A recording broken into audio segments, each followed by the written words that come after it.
Welcome Yay! to Canadian Spies Are Boring, Spies are boring. the daily show. Well, there's not enough Canadian Spies story to guarantee an entire podcast, so there's just going to be 10 daily episodes on a show about politics instead. Yep. And if anybody ever wants to launch a podcast about Canadian spies, we've already covered it, so don't bother. So you're good. You're good. We've done it for you. We did You're it for welcome. you. Nobody else has a podcast about Canadian espionage, and now they don't need to. So we've done it. How do you like ASMR? No. Yes, you Oh, do. he's going to do it again. It was only open a can of 3 bubbly. days ago that he did last. Oh, Again? Drunk man with no fingers.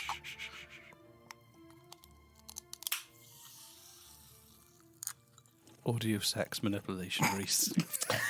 He just dribbled. Yay, I got him to dribble. I did dribble too. He dribbled. He did. So, have you ever heard... Well, actually, I teased this before. I said, did you know the Cold War started in Canada? I did not.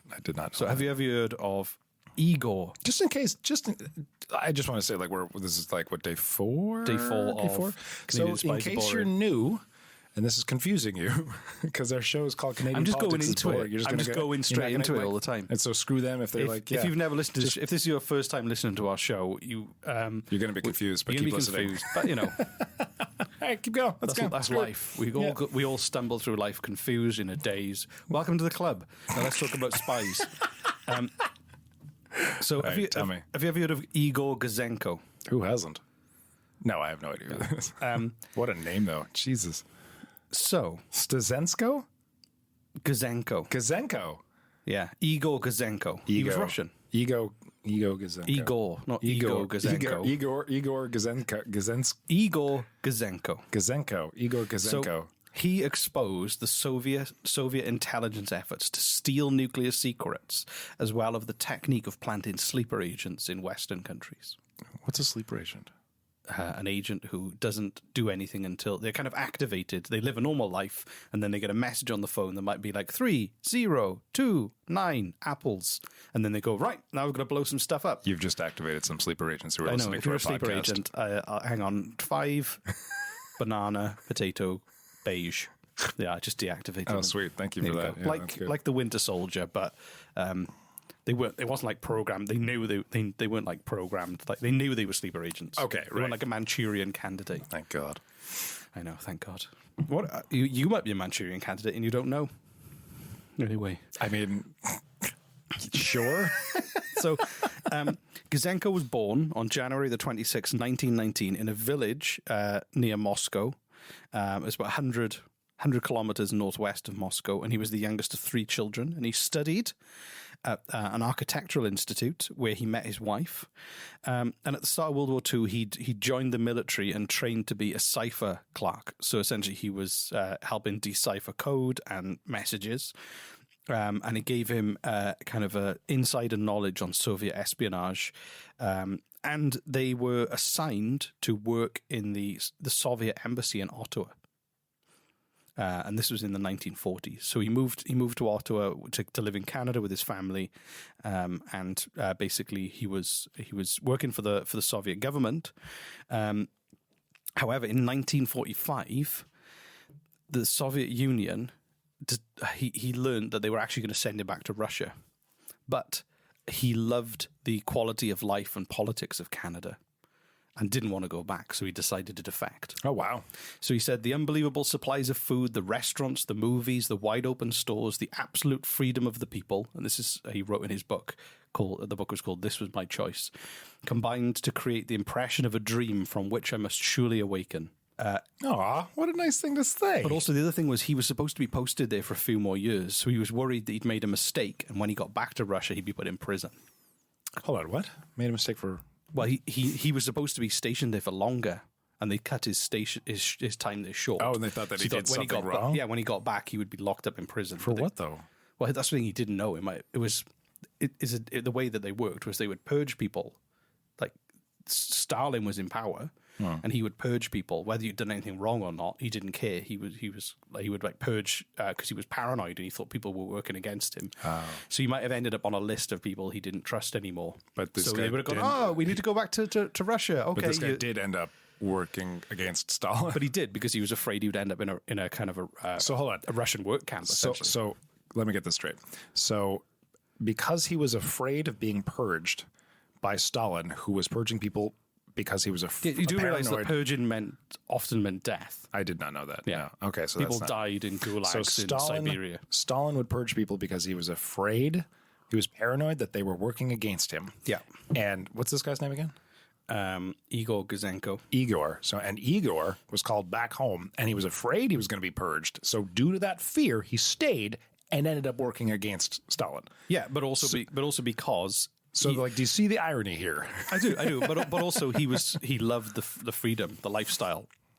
He was seduced by Ottawa. So, those are words that have never been spoken before, nor will ever be spoken again. Seduced by Ottawa. Oh my God! The new Cold War romance novel. Seduced by Ottawa. Yeah. But seriously, though, he was living in an authoritarian state. I'm sorry, I can't get that out of my mind. How are you just seduced by? Sorry. So bear in mind, before the communist revolution in Russia, they had almost like a feudal system with peasants working like land. Yeah. And now suddenly they had an authoritarian state that would purge people and send them to gulags in Siberia. So by comparison, Ottawa was heaven. So yeah, sure. Yeah, I mean, it's not a fair comparison.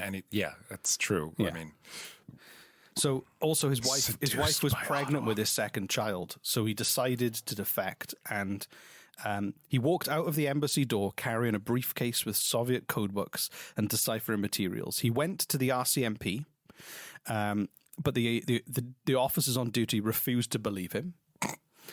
So then he went to the Ottawa Journal newspaper, but the newspaper's night editor wasn't interested in his story. Oh my God. What? And suggested he go to the Department of Justice, but nobody was on duty when he arrived. This is amazing. So he was like, hey, I've got all these top secrets. I feel like this would make go away, bugger off. Like this would make kind of like a funny sitcom. This should be a Heritage Minute. The time that this guy turned up with all this top secret information that was really useful, right, and got turned away 3 times. And would be called Seduced by Ottawa. Seduced by Ottawa. That should be the name. Seduced. And then the second book is called Rejected by Ottawa. Right. But can that be the name of this episode? Seduced by Ottawa. That's a t-shirt. That's another t-shirt. We got 2. What was the other t-shirt we had? We got Seduced by Ottawa and I don't know. I'll remember when I go back and edit. So terrified that the Soviets would discover what he'd done, he went back to his apartment and hid in the apartment across the hall for the night. Because he was like, well, I stole these paperworks. I've been around the place. Who did he steal from again? He stole all the top secret code books and stuff from his own department to give to Canadian officials.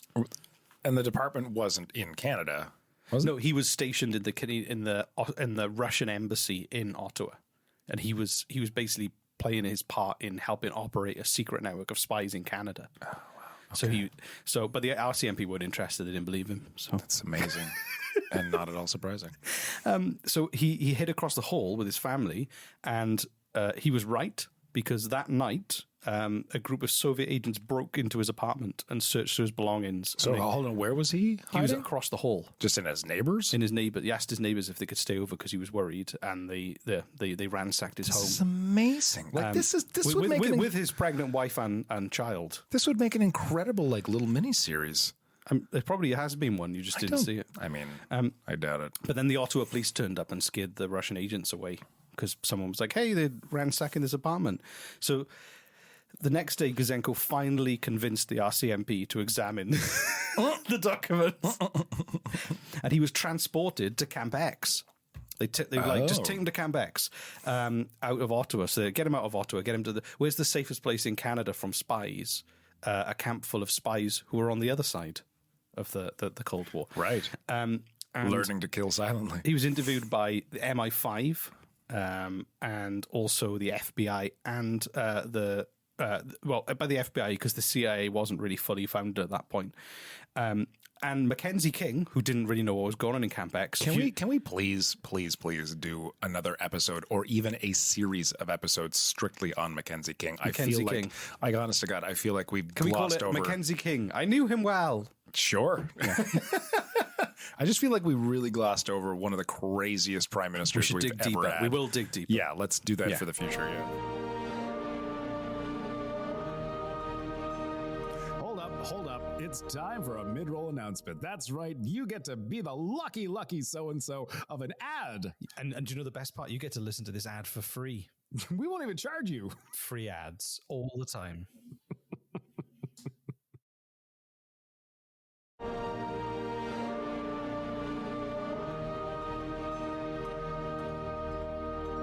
So, Mackenzie King, this guy turned up with all this top secret Russian stuff. Mackenzie King's instinct was, I want nothing to do with you.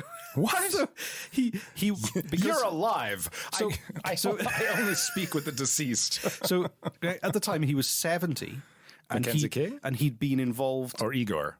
No, Mackenzie King was 70. Okay. They just fought World War II. He was exhausted. Mm-hmm. And also, this is after World War II. This is just at the end of World War II. Okay. Oh. So this is like literally in the middle. I thought this was the middle of World War II. This is 1945 rolling into 1946. So Mackenzie King was tired, he was old, and also they just fought with Russia to beat Nazi Germany. So he was like, I don't want any of this shit. This is just going to go and take those paperwork back. I don't care. I don't want to know anything about it. But and he just didn't want to upset the Soviet Union. He wanted to stay friends with them and thought this was just going to cause more problems than it was worth, even though he was saying, hey, we're spying on you. He told them? Well, that's all the... Oh, Igor told them. Igor was telling the Canadians. He was essentially going... I thought you were saying Mackenzie King was telling the Soviet Union, hey, we're spying on you. I'm from the Soviet Union and we're spying on you, and here's all the information about how we're spying on you. Mackenzie King was like, I don't want to know. La, la, la, la, la, la. He didn't say anything. I didn't hear that. Did you hear that? I didn't hear that. Sticking his fingers in his ears and running away. Yeah, blissful ignorance. I'm old. I don't give a shit, but I still want to be Prime Minister. So, I mean, that's a good T-shirt too. So Mackenzie King met with Harry Truman, the American president, Clement Attlee, the British Prime Minister, and lots of intelligence officials from different countries. And they realized that Soviet espionage was already well established in their countries. And even though they were wartime allies, Russia was already way ahead in terms of what they built in the countries. Wow. So the public didn't become aware of the whole incident until February the 3rd, 1946, when it was broke on a radio show. And the news spread that a network of Canadian spies under the control of the Soviet Union had been passing classified information to the Soviet government. Hold on, what? Say that again? So news broke that basically the Soviet Union had been passing classified information to the Soviet government using a network of spies throughout Canada. So, okay, I'm trying to piece this together. The Soviet Union was passing information. The Soviet Union had a network of spies in Canada that was giving them information about what Canada was up to. Oh. And the thing was, Canada was involved in the early research of the Manhattan Project, which was the development of a nuclear bomb. And there was a lot of vital information that was being spread. So they worried. Remember we did the episode about Jason Kenney hates Bigfoot, and they were planning to nuke the oil fields, and they didn't because they decided not to make... Well, this is why Canada was less involved in the development of nuclear weapons, because they were aware that they had a big spy network operating that essentially could have stolen all of their nuclear secrets. Oh, wow. Oh! So, because of this, 39 people were arrested. What? Spies. Essentially, he revealed 39 spies throughout Canada. Soviet spies in Canada. Oh, my God. And a woman called Agatha Chapman, whose apartment was an evening rendezvous for spies, and 18 were convicted of offences, including Fred Rose, who was the only communist member of parliament in the Canadian House of Commons, and Sam Carr, the Communist Party's national organiser, and also a scientist called Raymond Boyer. So... it kind of transformed the Canadian Security Service. They suddenly realised they had to be paying attention to what was going on in the country a lot more. So that never really happened, though, did it? Yeah. So what happened was this essentially was the beginning of Cold War. Now everyone was spying on each other. They were like, "Oh my God, they're spying on us. We need to spy on them." So this whole era of suspicion and watching each other and keeping secrets from each other was born in Canada from that moment. Wow. And then Gouzenko and his family, Gouzenko remained in Canada for the rest of his life, settling in Mississauga. And he where? Mississauga? Mississauga? Mississauga. Yeah, that one. Mrs. It's like Canada's Mississippi. Anyway, based on his experiences, he wrote 2 books, and he was watched by the RCMP for the rest of his life and had to live under assumed identities. Oh, no. Because he was terrified to be killed. He used By to, his own, by the Soviet Union. the Soviet Union, right? By the KGB. But Canada, luckily, the RCMP at one point rejected him and didn't believe he was a spy, protected him for the rest of his life. oh, that's Which nice. is a nice kind of turnaround.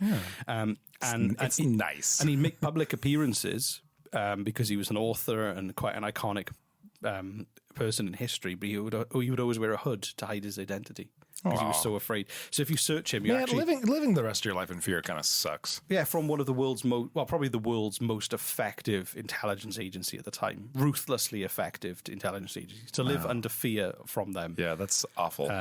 And so if you Google his name, you just get a picture of a man with a hood. Honestly, I would have left Canada and gone to like someplace tropical and just taught surfing on a beach for the rest of my life. And just like, honest to God, like, why not? Why right? not? But he loved Canada. He left because he loved Canada. Yeah. That's why he flipped. So eventually the KGB didn't get him, and he died of a heart attack in 1982. So he lived a long, happy life despite that despite the heart attack. He was old. Sure, right, fair enough. Yeah, yeah, but he wasn't killed by the KGB. They didn't get him. That's more important. True. All right. What a story. That's amazing. Incredible. Thanks, Canada. Thanks, Canada. That's literally how it started. The Cold War started because of Igor. Well, to that point, the Soviet Union was an ally because the Nazis had just been defeated that year. Oh, right. The World War II ended in 1945. So the Cold War might not have happened if Igor hadn't pointed out the fact that there's so many spies in Canada. It probably would have happened eventually. That was just the first major... Actually, hold on. So the Cold War was mainly between the States and the Soviet Union, yes? No, it was kind of the NATO, or the kind of the I suppose you call them capitalist countries. I honestly don't know much about the Cold War, to tell you the truth. France, Britain, America, Canada, countries that you would call like democracies. But this all started because one man pointed out the fact that, hey, you've got spies in your country. And we're spying on you, and here's all the information. I don't want to leave. And then other countries are like, oh shit, is this happening to us too? Like, yeah, everyone realized that the Russians had been spying on them while Russia was fighting the Nazis with them, Russia had started to spy on them at the same time. Oh, wow. Because they were just good. Why not, they were just good at that. Yeah, right. And they can play chess. They're really good at it. I saw the Queen's Gambit. So did I. It was great. It was a good show. Yeah, I recommend it. Call to action. Go and watch the Queen's Gambit. Oh, yeah, that's good. Season 2's coming soon. There is not. They are making a season 2. They can't. Why? She didn't win all chess. There will be other chess matches. Isn't this based on a true story? No, I think it's Is it completely fictional? It's based on a book, I think. Yeah. I thought it was based on a true story. No, I was in chess club when I was a kid. I will 100% watch the sequel to that. And I went to a tournament and I lost every game, but maybe I should have been taking drugs like she did. So. Yeah, lots of drugs, Reese. That's what's going to help you in your... So if you want your kids to be good at chess, give them drugs. There's your call to action. There we go. Yeah. Watch Queen's Gambit. She was also brilliant at chess. Right, yeah. So I think that's our good call to action is watch Queen's Gambit and give your drugs to kids. Give your kids drugs. Give any of the drugs that you have to your children. Give your drugs to kids. That's a horror. Yeah, don't listen to me. Okay. Yeah. God. Anyway, so call to action for tomorrow is eat a cheeseburger. No, it was going to be watch Queen's Gambit. Watch Queen's Gambit. That was good. And eat a cheeseburger. And don't give your kids drugs. Don't give your kids drugs. No, but eat a cheeseburger and watch Queen's Gambit. Yeah. I might go home and watch Queen's Gambit with a cheeseburger again because that's... And take drugs. It's just a really good... No, it's just a good show. Yeah. Don't take drugs. You might think it's cool, but it's not. I mean, depends on the drug, really. I didn't say that. Well, like, what's the word? Tylenol. That's a cool drug. Yep. So, do you want to be cool? I know that when someone gives me a Tylenol, pop a Tylenol under your tongue. Go for a walk. Wait and see what happens. Well, that's one more company that's not going to sponsor us. Thank you very much, Reese. That's what will happen. Nothing. Mildly effective pain relief. That's all. So, anyway, see you tomorrow. Bye. Oh my God.